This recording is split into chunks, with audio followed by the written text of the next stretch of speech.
எனவே 5வது டுடோரியலில் சுவாரஸ்யமான பிராப்ளம் உள்ளது. இது பிராப்ளம் 3.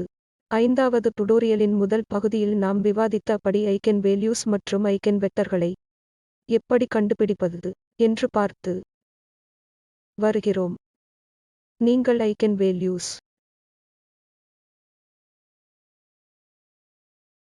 ஈக்குவேஷனை எழுதுகிறீர்கள். ஐகென் வேல்யூஸை கண்டுபிடித்த பிறகு ஐகென் வெக்டர்களை கண்டறிய வேண்டும். இப்போது சில புத்திசாலித்தனமான வேலைகளை செய்ய முயற்சிப்போம். கேள்வியில் ஒரே நேரத்தில் ஒரு 3 டைமென்ஷனல் கெட் ஸ்பேஸை கருத்தில் எடுத்துக்கொள்ள வேண்டும். நம்மிடம் வெக்டர்களுடனான 3 டைமென்ஷனல் கெட் ஸ்பேஸ் அல்லது ஆர்த்தோனார்மலாக உள்ள கெட்ஸ் உள்ளது. கெட் 1 2 மற்றும் 3 ஆர்த்தோனார்மல் மற்றும் அவை ஆபரேட்டர் இ மற்றும் பி இன் பேஸ் கெட்டாக உருவாகின்றன மற்றும் ஆபரேட்டர் ஏ என்பது 0 0 -1 0 0 0 -a என குறிப்பிடப்படுகிறது. இது ஆபரேட்டர் ஏ. ஆபரேட்டர் பி இல் நம்மிடம் இருப்பது பி 0 0 0 0 ஐபி அட் 0 ஐபி 0 ஏ மற்றும் பி ஆகியவை உண்மையானவை. நீங்கள் பார்க்கக்கூடிய முதல் ஆபரேட்டர். நீங்கள் ஐகென் வேல்யூஸ் ஈக்குவேஷனை பயன்படுத்த வேண்டிய அவசியமில்லை. எனவே டயகனல் மேட்ரிக்ஸ். எனவே நீங்கள் இங்கிருந்து பார்க்கலாம் ஐகென் வேல்யூஸ் என்ன என்று சொல்லலாம். எனவே eigenvalues A minus E minus A ஆக இருக்கும். எனவே ஆபரேட்டர் ஏ ஆனது eigenvalues 2 eigenvalues minus A உடன் டிஜெனரேட் ஆகிறது. எனவே ஆபரேட்டர் பி ஐ பார்ப்போம். ஏக்கு நாம் செய்தது போல் ஆபரேட்டர் பி ஐ உங்களால் விரைவாகச் செய்ய முடியாதது. எனவே இதை ஏதாவது ஒரு வடிவத்தில் எழுதலாம். ஓகே. எனவே 3வது ஏ கேள்வி B A in eigen values மற்றும் ஐகென் வெக்டர்களை கண்டறிவதாகும். நீங்கள் வாய்மொழியாக பார்க்க முடியும். இது மிகவும் எளிமையானது. எனவே பி ஐ எழுத முடியும். ஏதாவது ஐ ஒன்றை வரையறுப்பேன். நான் எப்போதும் ஐடென்டிட்டி ஆபரேட்டராக குறிப்பிடுவோம். மேலும் இந்த எக்ஸை சில 0 1 0 ஓகே என்று அழைக்கிறேன். இது ஒரு ஐடென்டிட்டி ஆபரேட்டர். நான் இவற்றை சரி செய்துவிட்டேன். இந்த ஆபரேட்டரை மாற்றினேன். எனக்கு ஒரு ஆபரேட்டர் எக்ஸ் கிடைக்கிறது. எனவே இது ஆபரேட்டர். இது உங்களுக்கு தெரிந்ததாக தெரிகிறது. அத்தகைய ஆபரேட்டர்களை பார்த்திருப்பீர்கள். அவர்கள் பாலியின் மேட்ரிக்ஸில் ஒன்று. இப்போது நான் இந்த ஆபரேட்டர் பி இன் டெர்ம்ஸ் ஆஃப் ஐடென்டிட்டி மற்றும் எக்ஸ் ஆபரேட்டர் ஆக எழுத முயற்சிப்பேன். ஐகென் வேல்யூஸ் மற்றும் ஐகென் வெக்டர்ஸ் ஆகியவற்றை எழுதுவது எளிதானதா என்பதை பார்ப்போம். எனவே ஆபரேட்டர் பி ஐ ஆபரேட்டராக மீண்டும் எழுதலாம். பி என்பதை பி என மீண்டும் எழுதலாம்.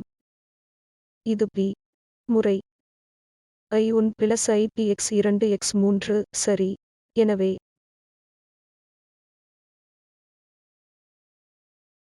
இது ஆபரேட்டர் எக்ஸ் 0 1 ஒரு 0. இது ஐடென்டிட்டி ஆபரேட்டர். நான் ஒரு 0 0 1 சரி. நீங்கள் எக்ஸ் ஒரு ஹெர்மிஷியன் ஆபரேட்டர் என்பதை நீங்கள் இங்கிருந்து பார்க்கலாம். நீங்கள் எக்ஸ் டாக்கரை எடுத்துக்கொண்டால் அது எக்ஸுக்கு ஈக்குவலாக இருக்கும். எனவே எக்ஸ் ஹெர்மிஷியன். எனவே இந்த ஹெர்மிஷியன் ஆபரேட்டரின் ஐகென் வேல்யூஸ் இது ஒரு பாலி மேட்ரிக்ஸ் ஆகும். ஹெர்மிஷியன் ஆபரேட்டரின் ஐகென் வேல்யூ உண்மையானதாக இருக்கும். மேலும் இந்த ஆபரேட்டர் ஸ்வாப் ஆபரேட்டர் என்றும் அழைக்கப்படுகிறது. SWAP swap operator. எனவே இந்த ஆபரேட்டரின் இந்த ஐகன் வேல்யூஸ் வெறுமனே 1 மற்றும் -1 ஆகும். எனவே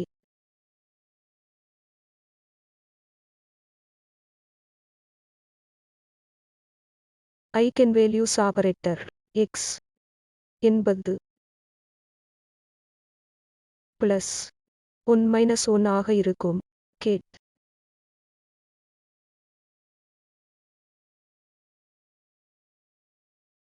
1 மற்றும் 2 இன்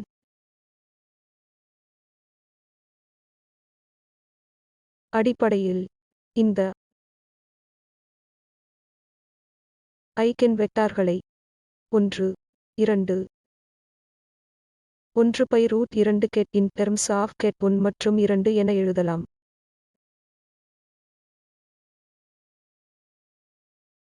எனவே ஆபரேட்டர் x-க்கு ஐகன் வேல்யூஸ் +1 இன் 1 மற்றும்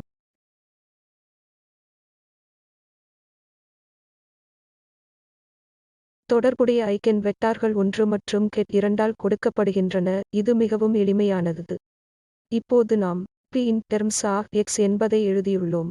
இதை உங்களுக்கு விளக்குகிறேன். எனவே p என்பது கோஎஃபிஷியன்ட். இது உண்மையான i1 முதல் காம்போனென்ட் i-க்கு ஒத்திருக்கிறது. i1 1 காம்போனென்ட் மற்றும் ip2 3 அதாவது இரண்டாவது. எனவே இந்த பகுதி 0 ib 0 சரி. மீதமுள்ள டெர்ம்கள் 0. எனவே இந்த ஆபரேட்டர்களின் அடிப்படையில் ஆபரேட்டர் வெக்டாரின் இந்த குறிப்பீட்டை என்னால் எழுத முடியும். எனவே ஆபரேட்டர் p ஐடென்டிட்டி ஆபரேட்டர் மற்றும் பாலி ஆபரேட்டர் பாலி மேட்ரிக்ஸ். எனவே இந்த தகவலை பயன்படுத்தி இதைச் செய்துள்ளோம். இங்கு நாம் பெற்றதைக் கொண்டு p இன் ஐகன்வேல்யூஸ் மற்றும் ஐகன்வெக்டார்ஸ் ஆகியவற்றை கணக்கிடலாம். இங்கு நம்மிடம் இருப்பது என்னவென்றால் ஆபரேட்டர் p என்பதை நான் முன்பு எழுதுவது போல் எழுதலாம். pi1 பிளஸ் ipx2 3 இதை ஐடென்டிட்டி ஆகவும் புதிய ஆபரேட்டராகவும் எழுதலாம். இப்போது நம்மிடம் எந்த வடிவங்கள் உள்ளன? இது சப்ஸ்பேஸின் கூட்டுத்தொகை.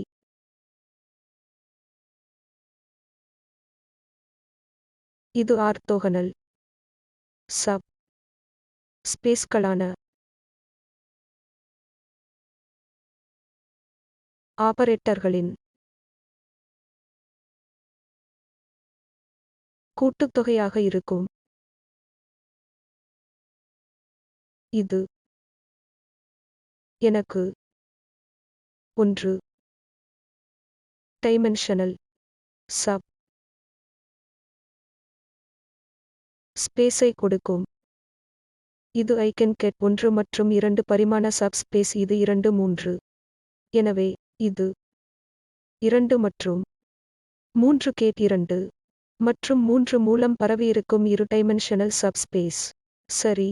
ஆபரேட்டர் p இன் eigenvectors 1 1/√2 ket 2 plus ket 3 1/√2 ket 2 minus ket 3 eigenvalues கொண்டது. சரி. இதிலிருந்து நாம் p மற்றும் ib மற்றும் i-யையும் யூகிக்க முடியும். ஏனெனில் நீங்கள் ip மற்றும் -ip-ஐ பார்த்தீர்கள். ஏனெனில் நாம் இங்கே பார்த்தோம். இரண்டாவது பக்கத்தில் இந்த ஆபரேட்டரின் ஐகன்வேல்யூஸ் +1 மற்றும் -1 ஆகும். இது ஒரு ஐடென்டிட்டி ஆபரேட்டர். எனவே இது ஐகன்வேல்யூஸ் p ஐ கொண்டிருக்கும். இந்த ஆபரேட்டரின் தொடர்புடைய ஐகென்வேல்யூவையும் இதையும் ஐகென்வேல்யூவையும் எழுதி வைத்துள்ளோம். ஆபரேட்டர் எக்ஸ் இன் ஐகென்வெக்டார்கள். இந்த அளவு மற்றும் ஐடென்டிட்டி ஆபரேட்டரின் ஐகென்வெக்டார்கள் ஒன்றாக இருக்கும். எனவே துல்லியமாக ஆபரேட்டர் P இல் ஈஜென்வெக்டர்கள் 1 1 2 plus 3 ket 2 plus ket 3 by root 2 ket 2 minus ket 3 by root 2 ஆகியவற்றைக் கொண்டிருப்பதைக் காணலாம். மற்றும் தொடர்புடைய ஐகென்வேல்யூஸ் Pi மற்றும் -Ib ஆகும். எனவே இவை சிதைவடையாதவை என்பதை நீங்கள் பார்க்கலாம். சரி. இருப்பினும் வெக்டார் A மன்னிக்கவும் ஆபரேட்டர் E ஒரு மைனஸ் A ஐ கொண்டுள்ளது. எனவே இது ஒரு டீஜெனரேட் நிலை அல்லது ஐகென்வேல்யூஸ் -A. எனவே கம்யூட்டேட்டர் ஆனது multiply matrix A by P minus matrix P by A ஆக இருக்கும். எனவே நீங்கள் E P 0வாக I பெற்றிருந்தால் E மற்றும் P ஆபரேட்டர் A மற்றும் P கம்யூட்ஸ். சரி. எனவே இதை நீங்கள் சரிபார்க்க வேண்டும். தயவுசெய்து இதை சரிபார்க்கவும். சரி, இது ஒரு எளிய பயிற்சியாக இருக்கும். எனவே நான் அதை உங்கள் அனைவரிடமும் விட்டுவிடுகிறேன். அடுத்ததாக ஒரு புதிய செட் ஆர்த்தோகனல் கெட் கண்டுபிடிக்க வேண்டும். இப்போது நம்மிடம் ஒரு செட் 2 மற்றும் 3 ஆர்த்தோகனல் கெட்கள் உள்ளன. நீங்கள் ஒரு புதிய ஆர்த்தோகனல் கெட்களை கண்டுபிடிக்க வேண்டும். அவை A மற்றும் P இரண்டின் சைமல்டேனியஸ் கெட் ஆகும். எனவே இது உண்மையாக இருக்கும்போது மட்டுமே இது சாத்தியமாகும். எனவே நீங்கள் A மற்றும் P இன் சைமல்டேனியஸ் ஐகென் கெட்டை கண்டுபிடிக்க வேண்டும். AP கம்யூட்டேட் செய்யும் போது இது சாத்தியமாகும். பின்னர் அவர்கள் சைமல்டேனியஸ் ஐகென் கெட்டை உருவாக்கும். எனவே நீங்கள் குறிப்பை பெற்றீர்கள். ஆபரேட்டர் I ஆபரேட்டர் A ஆக எக்ஸ்பிரஸ் செய்வோம். அதை நான் AI1 ஆக எக்ஸ்பிரஸ் செய்யலாம். சரி. I1 ஆனது 1 டைமென்ஷனல் யூனிட்டரி ஆபரேட்டர் ஆக இருக்கும்போது 1 டைமென்ஷனல் ஐடென்டிட்டி ஆபரேட்டர் மைனஸ் நம்மிடம் AI2 3 உள்ளது. மறுபடியும் இது ஒரு ஐடென்டிட்டி ஆபரேட்டர். ஏனென்றால் A E 0 0 0 0 0 என A ரீகால் செய்யப்பட்டது. எனவே இது எனக்கு AI1 AI2 3 என்பதைக் கொடுக்கும். எனவே இது எனக்கு I1 என்பதைக் கொடுக்கும். 1 டைமென்ஷனல் ஐடென்டிட்டி ஆபரேட்டர் மற்றும் A-A2 3. சரி. எனவே இதுவே நம்மிடம் உள்ளது. பிறகு நாம் செய்வது -A ஆகும். இந்த -A என்பது டபுள் டீஜெனரேட் என்பதை கவனத்தில் கொள்ளுங்கள். சரி.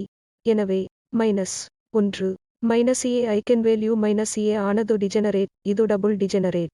மேலும் இங்கு நம்மிடம் இருப்பது 2 டைமென்ஷனல் ஸ்பேஸ் உடன் -A ஆகும். இது 2 டைமென்ஷனல் ஸ்பேஸ் உடனான டபுள் டிஜெனரேட் ஆகும். எனவே நாம் செய்வது 1 மற்றும் ஏதேனும் ஜோடி, அதாவது ஏதேனும் ஜோடி என்பதன் அர்த்தம் என்னவென்றால் 2 கெட்கள் உள்ளன. கெட் 2 மற்றும் கெட் 3. எனவே ஆர்த்தோகனல் வெக்டரின் ஏதேனும்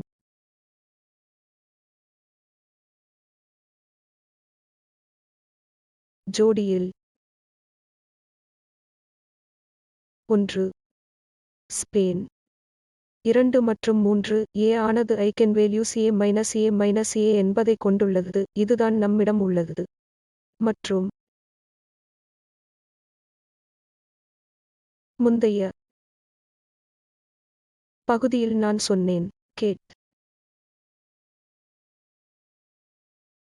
1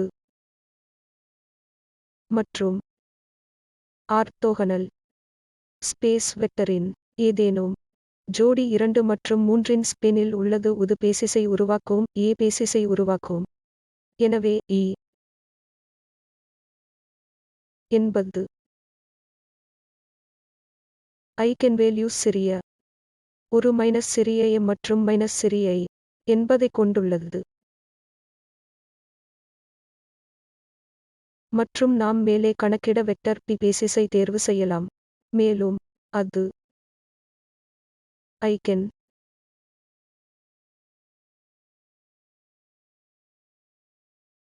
கேட் அல்லது பேசிஸ் அல்லது இ பேசிஸ்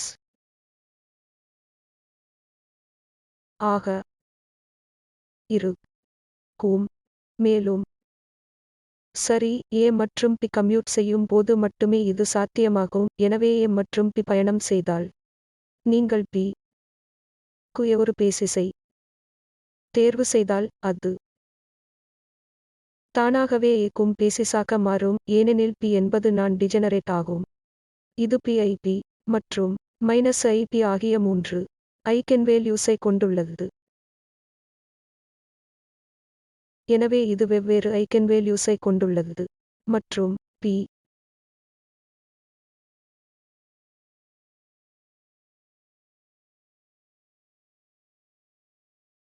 இன் விவரக்குறிப்பு p